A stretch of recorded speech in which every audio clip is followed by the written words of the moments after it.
Oo, nandito na tayo ulit.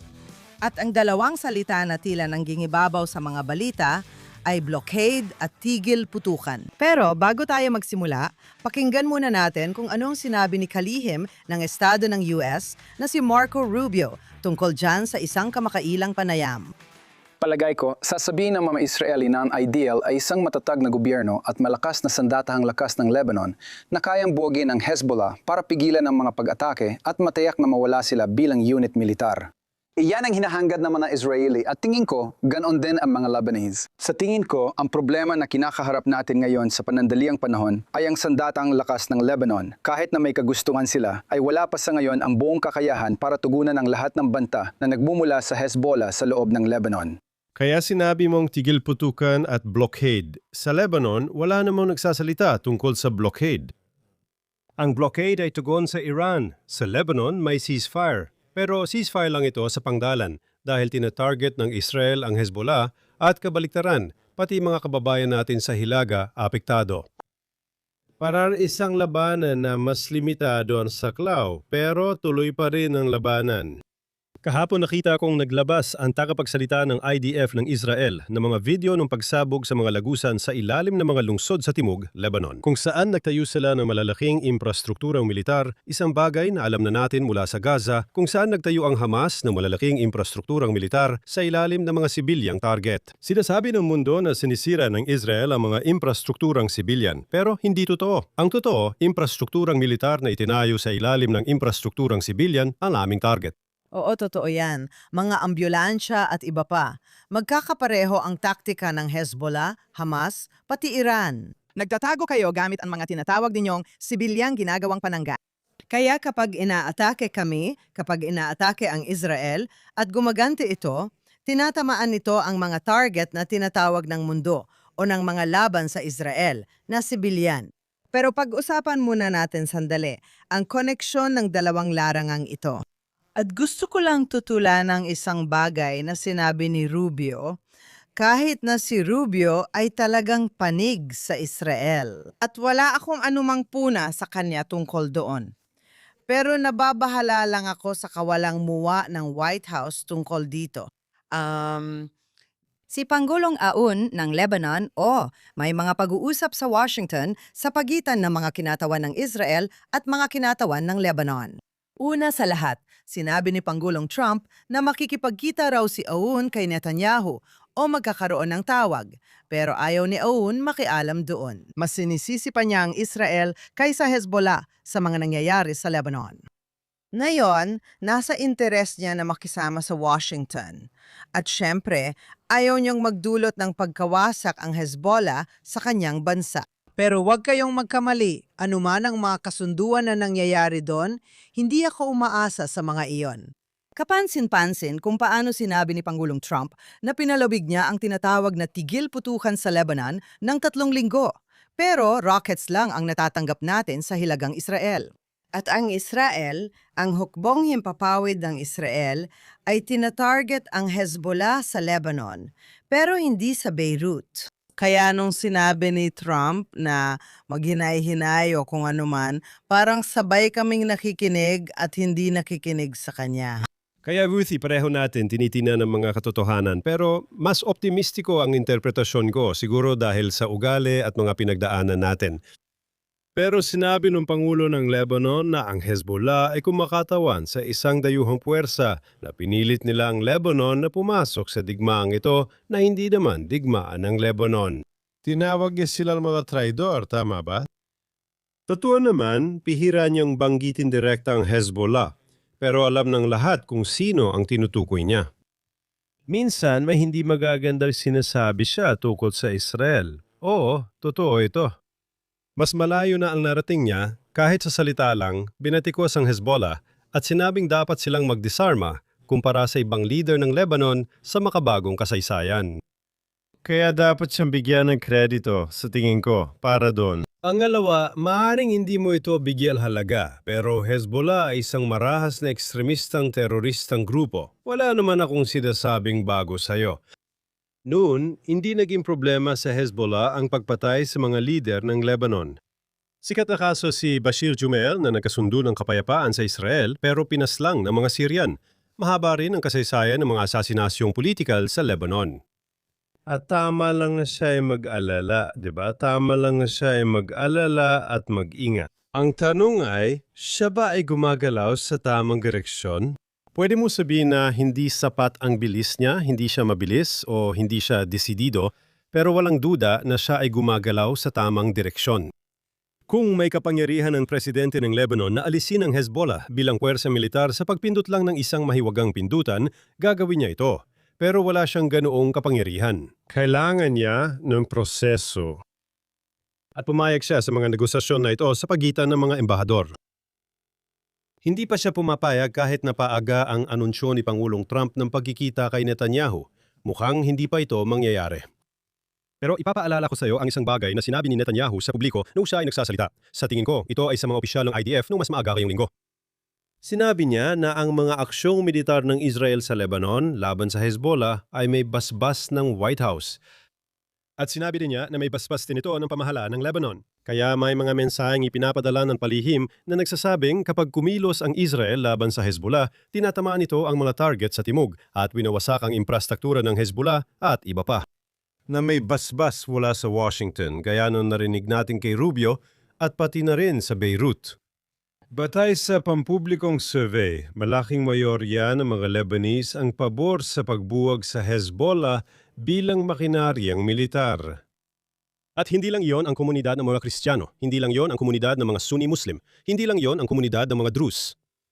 Nakakita pa ako ng survey na nagsasabing nasa pagitan ng isang kapat at isang katlo ng mga Shia Muslim. Mga Shia Muslim mismo na siyang pangunahing komunidad ng Hezbollah ay naniniwala na dapat nang tanggalan ng armas ang Hezbollah.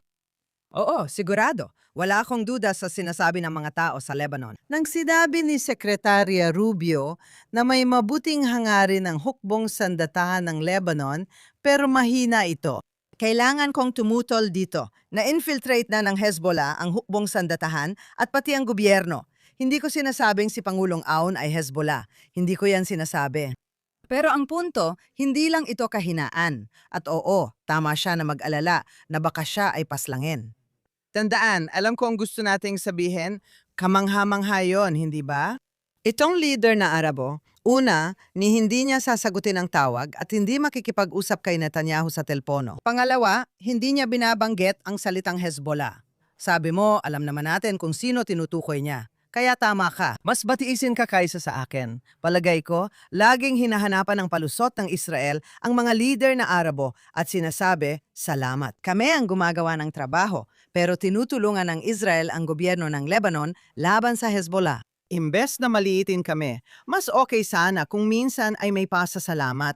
Pero siguro, mataas lang talaga ang inaasahan ko. Alam ko hindi ako nagpapasalamat kay Pangulong Aoun. Kami ang gumagawa ng pabor sa kanya, hindi baliktad. Pero sa totoo lang, habang pinag-uusapan natin ang Iran, konektado rin ito sa Iran dahil syempre ang Hezbollah ay isang proxy ng Iran. Ngayon, silipin muna natin kung ano ang meron dito. Kailangang makita ang post ni Pangulong Trump sa Truth Social. Tulad ng dati, gusto namin, we like to pareho para sa sabihin nating pampatawa at seryoso. Narito ang sinabi niya tungkol doon. Sabi niya, ipinaalam lang daw sa atin ng Iran na sila ay nasa, quote, estado ng pagbagsak. Gusto nilang buksan agad ang Hormuz Strait habang inaayos nila ang pamumuno na tingin ko ay kaya nilang gawin. Tandang padamdam. Salamat sa iyong atensyon, Pangulong Donald J. Trump. Kaya paano mo binibigyang kahulugan ang partikular na post na yon? Kaya sa tingin ko, nagkaroon ng kamanghamanghang tagumpay si Trump sa aspetong ito. Kinuha niya ang bawat sandata ng mga Iranian at pinawalang bisa niya ang mga sandatang iyon. Gaya noong mga pakikipag-usap sa Pakistan na ginanap mismo sa Pakistan. Kaya nagsimula magsabi ang mga Iranian na hindi kami pupunta. Gusto naming mapagkasunduan muna ang mga kondisyon. Gusto naming isama muna ito sa usapan. At sabi ni Trump, huwag kayong pumunta. Sa madaling salita, ginagamit ng mga Iranian ang impluensya nila at matalino silang makipagnegosasyon. Hindi sila dadalo sa negosasyon hanggat hindi muna napagkakasunduan ng maaga ang mga kondisyong pabor sa kanila. Kailangan pang magbigay ng konsesyon ng mga Amerikano para makapunta sila. Pero sabi ni Trump, wag na lang, wala siyang pakialam. Sa madaling salita, alisin mo ang sandatang iniisip nila at mawawalan ito ng bisa. Ganon din sa kipot ng Hormuz. Sabi nila, harangan ang kipot ng Hormuz. Narinig ko ang mga eksperto sa Israel at Estados Unidos na nagsasabing mas mahalaga ito kaysa sandatang nuklear. Dahil ang nuklear kayang sumira ng lungsod, pero ito kayang sakalin ang buong ekonomiya ng mundo. Meron silang mas mahalagang bagay kaysa sandatang nuklear. Kaya nilang isara ang kipot ng Hormuz at sirain ang ekonomiya ng mundo. Mas makapangyarihan pa ito kaysa nuklear. Ano ang ginawa ni Trump? Kinuha niya ang inaakala nilang sandata at binaliktad niya ito. Ginamit niya ito bilang sandata laban sa kanila. Tama yon. At sa pamamagitan ng pagbablockade sa Iran, tulad ng pagbablockade niya sa Venezuela, tulad ng pagbablockade ngayon ng Estados Unidos sa Cuba, tama ba? Dahan-dahan at sigurado niya itong ginagawa, hindi gamit ang militar, hindi siya nagbomba. Pero naghihirap ba ang rehimen? May kapalit ba ito para sa rehimen? Mabubuhay ba ang rehimen kung hindi sila kikita dahil hindi nila maipapadala ang langis sa ibang bansa? Ngayon, ito ay isang estratehiya. Aabutin ng panahon bago gumana ang isang blockade. Pero naniniwala ako na ito ay isang kawili-wiling estratehiya. Hindi ibig sabihin na di siya gagamit ng militar paminsan-minsan. Pero tingin ko, ang blockade na estratehiya ay pwedeng magtagumpay dahil ekonomiya ang nag-udyok sa mga tao na magprotesta noong Enero. At kung magpapatuloy ang ganitong ekonomikong presyon, ang rehimen ay hindi makakabayad sa mga tao nito. Hindi nito mababayaran ang mga revolusyonaryong gwardiya at ang hukbo nito at iba pa. Maari bang ito ang maging paraan para mapuwersa silang pumayag sa kasunduang gusto mo sa usaping nuklear o sa huli ay umantong ito sa pagpapalit ng rehimen? Oh, syempre, sana nga. At sa palagay ko, naging mahusay si Pangulong Trump sa estratehiyang ito.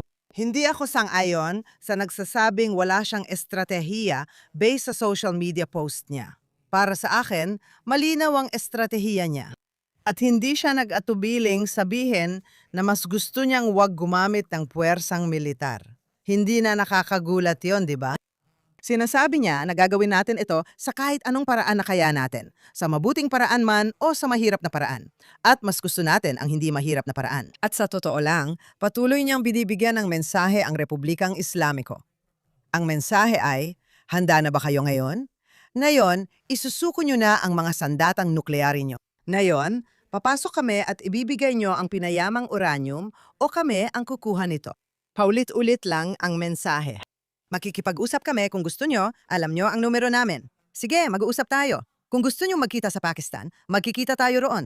Isusuko nyo ang pinayamang uranium at hindi kayo magkakaroon ng mga sandatang nuklear. Ngayon, ang isa pang nakakaintriga sa lahat ng ito ay kami, mga Israeli, mula sa aming pananaw, ay ibang-iba sa mga Amerikano sa Estados Unidos na tinitingnan ito bilang isang malayong labanan. At kapag nakita nilang tumataas ang presyo ng gasolina sa gasolinahan, nababahala sila na naiintindihan naman nating lahat. Problema ng lahat ang pagtaas ng presyo sa ekonomiya at mas ramdam ito ng mga Israeli kaysa Amerikano. Pero hindi nila nakikita ang mas malaking larawan. At gusto ko ring sabihin na hindi nila nakikita kung gaano katapang ang mga mamamayang Iranian. Kung iniisip mong $1 lang ang dagdag na bayad mo sa gasolina sa Amerika, ang mga Iranian naman ay kulang sa pagkain at wala ring internet. Ang pera nila, ang kanilang real, ay wala ng halaga. Sila ay tinatakot. Wala silang kuryente sa halos buong araw at matindi rin ang problema nila sa tubig. Gayunpaman, mas bihira silang magreklamo tungkol sa kanilang sitwasyon kaysa sa mga Amerikanong nag-aalala sa pagmahal ng gasolina. Alam kong hindi gets ng mga Amerikano kung bakit problema nila ito. Pero problema ito ng lahat sa kanluran. Pero pwede natin pag-usapan yan. Ibang usapan na yon. Pero sasabihin ko, nakakatanggap na tayo ng mga ulat na yon. Mahirap para sa atin malaman dahil sa sitwasyon ng internet sa Iran na mukhang magsisimula na naman ang mga protesta. Ngayon, hindi natin alam. Mahirap talagang malaman kung alin ang mapagkakatiwala ang pinagkukunan.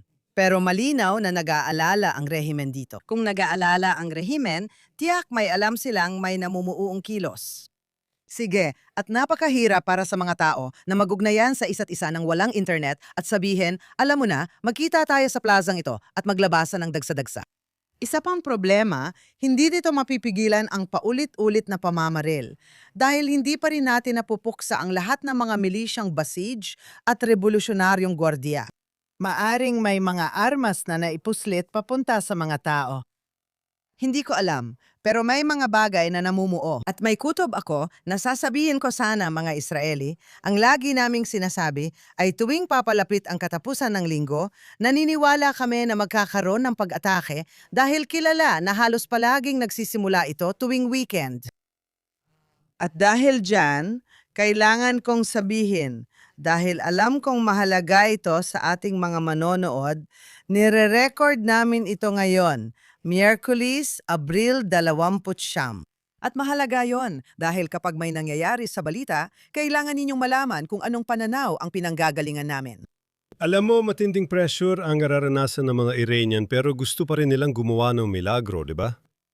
Wala akong duda na nangyari sa Lebanon kung saan nagpapalipad ng rocket ang Hezbollah sa Israel ay sinusubukan nilang magpasimula ng hidwaan sa pagitan ng Israel at Estados Unidos. Gusto nilang mag-away ang Washington at Jerusalem para mabuwag ang koalisyon laban sa kanila, tama?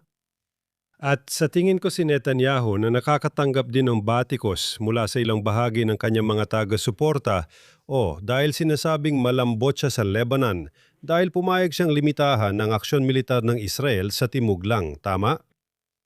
Sa timog ng Litani River, alam mo, binabati ko siya dahil dito. Pero sa tingin ko, kailangan maintindihan ng mga tao.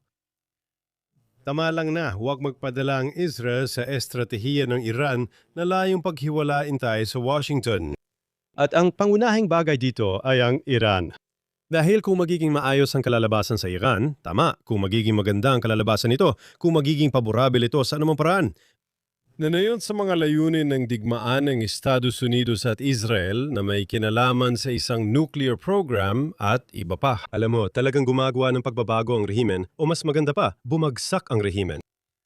Apektado agad ang Lebanon dahil kung walang suporta ng Iran, wala ang Hezbollah, gaya rin ng Hamas na umaasa rin sa Iran. At sa tingin ko tama lang kahit na naglalagay ng presyon ang punong ministro, hindi siya mahigpit sa Lebanon, sa palagay ko tama ang kanyang estratehikong desisyon. Mahalaga ang pag-prioritize at pagtukoy ng pinaka-importanteng issue na ngayon ay ang Iran. Kung maganda ang resulta natin sa Iran, tsak ang tagumpay natin. Pati na rin ang Hezbollah. Ay maliit na problema lang. Kung manalo ang Iran kahit gaano kaganda ang kasunduan mo sa Lebanon o iba pa, sisirain pa rin ng mga Iranian. Kaya napakahalaga na tayong magwagi laban sa Iran. Sa tingin ko, yung gumabatikos kay Netanyahu, lalo na sa mga tagahilagang Israel na binobomba, dapat mo silang maintindihan. Sa estratehikong pananaw bilang leader, tama ang desisyon niya. Hindi dapat hayaang sirain ng Iran ng ugnayan ng Washington at Jerusalem.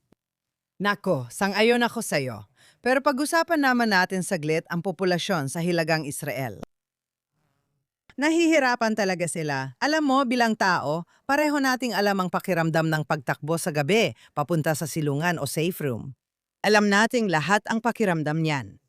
Sa ibang bahagi ng bansa, tulad ng Timog Israel noong binubomba ito ng rocket mula Gaza, pareho rin ang sitwasyon nila noon.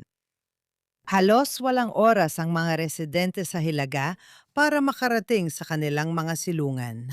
Kaya hindi ito parang, alam mo yon na kapag nakapajama ako, may 70 segundo pa ako. Mukhang maikli, pero sapat na yon. Una, may paunang babala ilang minuto bago tumunog ang sirena at 1.5 minuto para makarating sa silungan. Maikli lang ang oras na yon, pero sapat na para makasuot ng sapatos at makarating sa silungan. Ang mga tao sa Hilagang Israel, karamihan sa kanila, hindi lahat, pero depende kung nasaan ka o kung saan tumatama ang mga misil sa Hilagang Israel. Yung iba may 15 segundo, yung iba walang oras. Hindi mo rin pwedeng buong araw manatili sa silungan dahil lang sa takot na mangyari ito. May mga batang kailangang pumasok sa paaralan. Ayon sa Homefront Command, pwede nang bumalik sa klase. Kailangan kong sabihin na inis ang mga magulang at sinabing, "Aba, babalik na naman sa eskwela ang mga bata, pero hindi ko sila papapasukin. Pero hindi ko pa rin ipapadala ang anak ko sa eskwela. Kailangan kong aminin, nakakatakot talaga." May mga batang sumasakay o naglalakad papuntang paaralan. Sobrang delikado kasi hindi mo alam kung kailan lilipad ang isang missile. Sa palagay ko, yung mga hindi nakatira sa Israel o hilagang bahagi nito, hindi talaga nauunawaan kung gaano kaseryoso ang sitwasyon doon. Hindi pa kasama dyan na ang hilagang Israel ay kumukuha ng malaking bahagi ng kabuhayan nito sa turismo, pati na rin mula sa mga taga-Israel mismo. May mga Airbnb, restaurant, pwedeng puntahan, nature hike at iba pa. Dahil sa mga lumilipad na misil, ayaw ng tao pumunta roon. Walang mga customer ang mga restoran, lahat ng mga bagay na yan, sobrang sama. Talagang nahihirapan ang mga taong yon. At tayo, at si punong ministro Netanyahu, tinalakay niya yon at tama ang kanyang estratehiya. Pero talagang ipinapakita nito na walang paraan na makakaalis ang Israel mula sa Timog Lebanon sa kahit anong oras sa, ewan ko, kahit sa malayong hinaharap. Paulit-ulit, sinabi ng gobyerno ng Israel na mananatili sila sa Timog Lebanon hanggang mawala ang banta ng Hezbollah sa seguridad. At mananatili kami doon. Habang nandyan kami ngayon sa tigil putukan, sinisira namin ang infrastrukturang militar ng Hezbollah gaya ng nabanggit ko kanina. Oo, sinisira namin ang isang makinaryang militar, isang infrastrukturang militar na inabot sila ng mga taon kung hindi man dekada sa paggawa. Kaya bawat sandali na nandyan kami, sulit ang bawat oras. Siyempre, may kapalit ito. Sa tingin ko, 16 na sundalong Israeli ang namatay sa Lebanon mula nang magsimula ang operasyong ito. Malaki ang kapalit nito sa buhay ng mga kabataang lalaki, pero kinakailangan ito. At dito, sa tingin ko, ang kritisismo sa gobyerno, ang kritisismo sa pulisya ni Netanyahu, ay gusto nilang makuha ang dalawang magkasalungat na bagay ng sabay. Sabi nila, nangako kayo ng tigil putukan pero nagpapaputok pa din ng racket. Tama yun. Dapat mong maintindihan ang limitasyon ng tigil putukan para sa mga Israeli, pero hindi ibig sabihin na walang kilos ang Israel at nagpapaputok pa rin ang Hezbollah. Ito ay digmaan na tinutukoy ayon sa heograpiya sa timog ng Leytani at pinakahilagang bahagi ng Israel. Tama ba?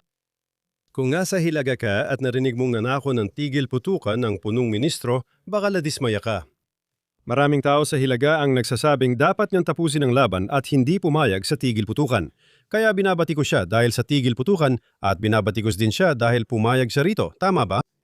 Gusto nila makuha ang gusto nila sa magkabilang panig. Yung mga taong gumabati ko sa kanya. Siguro ngayon, dapat na nating simulan ang gusto nating gawin. Pag-usapan ng kaunti ang panloob na politika ng Israel, lalo't magkakaroon ng eleksyon doon sa loob ng 6 na buwan o mas maaga. At talagang papasok na tayo sa panahon ng eleksyon sa Israel. Naisip namin na sa palabas na ito, palagi naming tinatalakay ang malalaking isyong geopolitical tulad ng Iran, Hamas, Hezbollah at relasyon ng US at Israel. Pero siguro ang sisimulan namin gawin ngayon ay tuwing linggo, tatapusin namin ang aming podcast sa pagtalakay ng kaunti tungkol sa nangyayari sa politika sa Israel. Mayong linggo, may mahalagang pangyayari para sa media. Pwede mo bang ibalita sa ating mga manonood at tagapakinig ang nangyari sa politika ng Israel? Sige, at sa totoo lang, ang isa pang interesting ay halos kasabay ng panahon ng eleksyon natin dito sa Israel. Mga 1 buwan pagkatapos o mas maikli pa, sa Estados Unidos naman, ay magsisimula na rin sila. Magkakaroon sila ng kanilang midterm elections. At kung bakit ito interesting ay dahil walang duda na ang mga nangyayari sa Iran, Lebanon at Gaza ay magkakaroon ng epekto sa pareho. Ina-assume ko lang kahit na maraming Amerikano ang hindi masyadong iniisip ang foreign policy, hindi naman totoo yon para sa lahat ng Amerikano. Marami lang talaga ang hindi nakatutok sa foreign policy. Pero naapektuhan sila nito. Ang blockade sa Strait of Hormuz, lahat ng mga bagay na ito ay may epekto sa mga Amerikano at mga Israeli. Magiging interesante makita ang epekto nito sa eleksyon. Kaya tinanong mo kung ano ang nangyari ngayong linggo. Tinatawag yang bombshell, pero parang mabilis din nawala ang epekto. Sa tingin ko, ganun nga yun. Ang pinuno ng oposisyon, si Yair Lapid, ay nakipagsanib puwersa kay Naftali Bennett na naging punong ministro ng sandali lang. Siya at si Lapid ay nagpalitan bilang punong ministro sa gobyerno bago ang kasalukuyang administrasyon sa Israel. Nagkaisa silang bumuo ng partidong Together by Achad. Nang ipakilala ang partido, sinabi ni Naftali Bennett na siya ang magiging punong ministro at hindi magpapalitan ni Lapid bilang punong ministro. Ang kapansin-pansin dito, tumayo sila para ipakilala ang kanilang partido.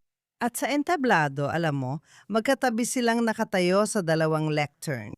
At ang sinabi ni Naftali Bennett sa kanyang pambungad na pananalita ay, Hindi kami magkasundo ni Yair Lapid sa aming politika. At yon ang dahilan kung bakit maganda ito. Kaya maganda na magkasama kami sa isang partido. Sabi niya, watak-watak ang lipunan at ito raw ang magpapagaling sa hidwaan. Parang ito yung bersyon ng Amerika na sinasabing nakikipagtulungan tayo sa kabilang panig. Ano sa tingin mo tungkol doon? Sa totoo lang, gumamit si Naftali Bennett ng mas makapangyarihang mensahe o imahe para sa mga Israeli. Sabi niya, parang mga sundalo raw na nasa unahan ng labanan. May mga kaliwa at kanang paniniwala sa politika, pero nakakaisa silang lumalaban bilang koponan. Ganyan din kami sa politika. Ako at si Yair Lapid, sabi ni Bennett, ay hindi laging nagkakasundo. Para sa kapakanan ng bansa, bumubuo kami ng alyansa. Maganda ang linyang iyon. Sa palagay ko, lagi kong tinitingnan ang politika batay sa mga interes. Nakikita ko ito bilang isang alyansa. Sa isang banda, ito ay nagbubuklod. Dalawang mahalagang tao na bahagi ng kampo laban kay Netanyahu. At pumayag si Lapid na maging pangalawa kay Naftali Bennett. Ibig sabihin may dalawang kandidato ka na ngayon para punong ministro, si Netanyahu at si Bennett. Sa tingin mo, lalakas ang oposisyon dahil dito. Pero based sa mga survey na ginawa mula noon, mas marami silang pwesto sa Knesset kapag magkahiwalay sila kaysa kapag magkasama. At iyon ay dahil may mga taong gusto si Bennett pero ayaw kay Lapid kaya hindi sila boboto sa pinagsamang listahan. At may mga taong gusto si Lapid pero ayaw kay Bennett kaya hindi rin sila boboto sa pinagsamang listahan. Kaya nawalan sila ng ilang pwesto. Pagalawa, tingin ko maraming seryosong pagsusuri sa politika ang nagsasabing pareho silang walang tunay na pagpipilian dahil mababa ang mga numero ni Lapid sa mga survey nito mga buwan. Pwede ko bang sabihin yon dito sa podcast na ito? Sa tingin ko, pwede naman. Meron siyang 24 o 23 na upuan sa Knesset na yon pero single digit lang sa mga survey. Dati hindi siya umabot sa threshold sa mga survey. Ngayon, siya na ang leader ng oposisyon at marami siyang kinatawan sa parlamento. Unit tila matatalo ng malaki ang partido niya sa eleksyon. Kaya naman napakalakas ng pangangailangan niyang makipag-isa sa iba. At mas mataas ang mga numero ni Bennett pero pababa na ang kanyang mga numero. Palala ang takbo niya at hinahamon pa siya ni Isenkat na hindi muna natin tatalakayin ngayon. Pero isa rin siyang tao sa oposisyon na sa ilang survey ay malapit na sa kanya at nalalampasan pa si Lapid. Si Bennett pala.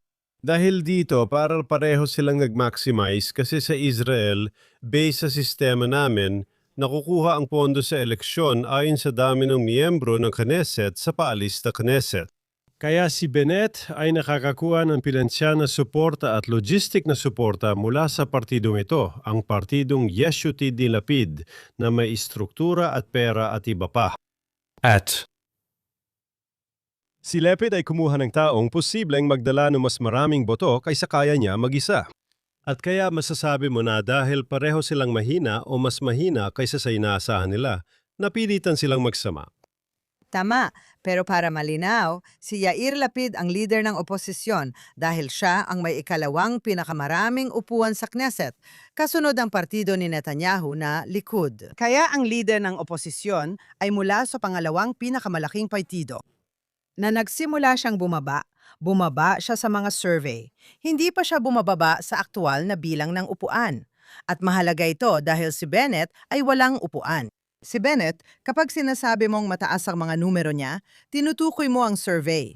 Palaging mas maganda ang resulta niya sa survey kaysa aktual na botohan, pero ibang usapan na yon. At gusto ko lang sabihin ng isang bagay tungkol dito, napakatalino ng ginamit na metapora na dalawang lalaki sa isang tangke. Magkasama sila sa tangke at magkaiba ang kanilang pananaw sa politika, pero nagtutulungan sila. Maganda siya, masasabi kong metapora, pero hindi eksakto o tama. Hindi ito tama dahil sumusunod lang ang mga lalaki sa tangke sa mga patakaran ng iba. May chief of staff ang hukbong sandatahan at magkakasama sila sa laban. Ayokong gamitin ang terminong iyon dahil para iyon sa kung anong matinding makakaliwang organisasyon. Pero sila ay magkasama sa laban, gaya ng nararapat. Hindi na nila kailangang malaman kung ano ang politika ng bawat isa. Ang kailangan nilang malaman ay kung sino ang tapat at sino ang tunay na mandirigma. Sa politika, ang mga politiko ang gumagawa ng mga patakaran. Kaya kung magkaiba kayo ng pananaw, hindi talaga pareho yon. Kung kaninong patakaran ang mananaig, Sabihin na nating yon ang isang usapin. At pangalawa, gusto kong sabihin na nakakapagtaka kung gaano magkakaiba ang mga numerong lumalabas sa mga survey ng iba't ibang pollsters sa Israel tungkol kay Netanyahu kumpara sa ibang mga partido. May mga channel na gumagamit ng piling pollster at makikita si Netanyahu na mas mababa kay Bennett sa survey. Sa dalawang channel pa, makikita mo siyang mas mataas kay Bennett. Ano ang pagkakaibang ito? At ano ang ibig sabihin nito? Kaya lahat ng mga nagpo-poll ay gumagamit ng iba't ibang pamamaraan.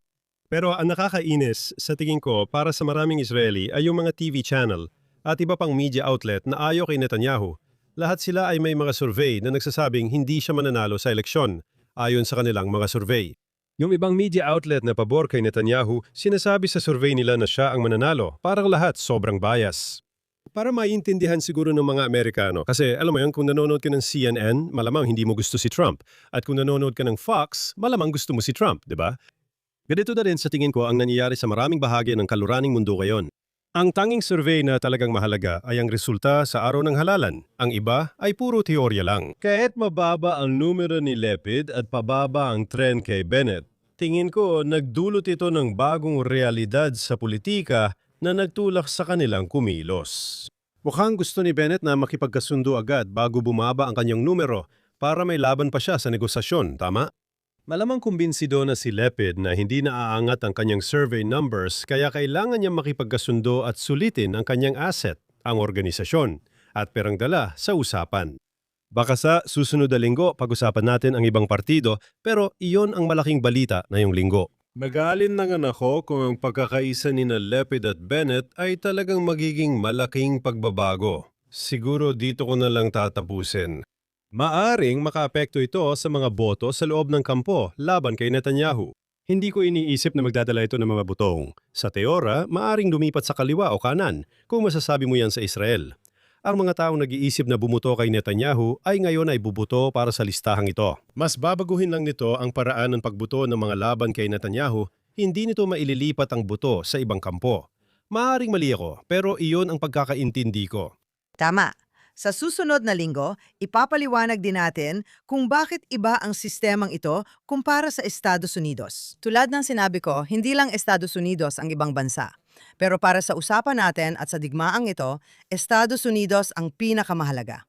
Magkaiba rin ang ating mga sistema. Kaya minsan, mahirap maintindihan ng mga Amerikano ang sistema natin. Paano ito gumagana at ang ibig sabihin nito? Mananalo ka o hindi sa eleksyon? Hindi ito kasing linaw gaya sa Estados Unidos. Sa puntong yon, titingnan natin ang mangyayari. At sino ba ang nakakaalam kung ano ang mangyayari, gaya ng lagi nating sinasabi tuwing linggo tungkol sa Iran na yung weekend? Sigurado akong si Pangulong Trump ay magbibigay sa atin ng mapag-uusapan. Siguradong sigurado. Kita tayo ulit sa susunod na linggo, Ruthie.